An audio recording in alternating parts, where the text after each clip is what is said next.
Едуино за мене е место каде секој член од заедницата може да пронајде делче за себе. Дигитална библиотека која ќе остане како наследство за сите идни генерации.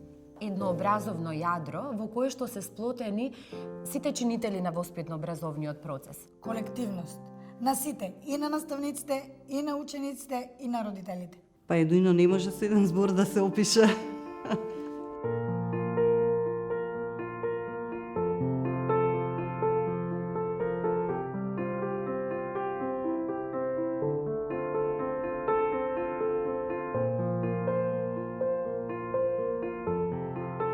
Затакнати бевме изненадени сите за време на пандемија и моравме да снимаме видео лекции, да им го пренесеме нашиот знаење, нашиот материјал на нашите ученици. Се појави Едуино, кој најпрво не бев информиран што ќе се случува тука, но потоа се информирав, имаше доволно информации и успеавме заедно.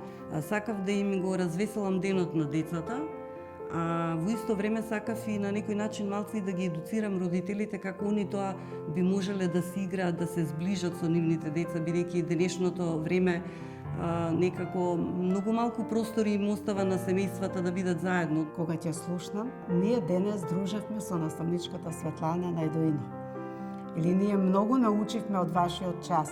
И тоа беше уште поголем поттик за мене да не престанам. Сакам да им го направам поинтересно учењето на учениците, да ги мотивирам да истражуваат, да бараат. Со учениците спроведуваме доста експерименти и истражувања, секогаш воведуваме интеракција со нив и сметам дека она што визуелно учениците ќе го видат, останува трајно во нивното сеќавање. Едуино е нешто што треба да се конзумира, нешто што би требало да продолжи, да функционира, за да едноставно имаме поуспешно образование.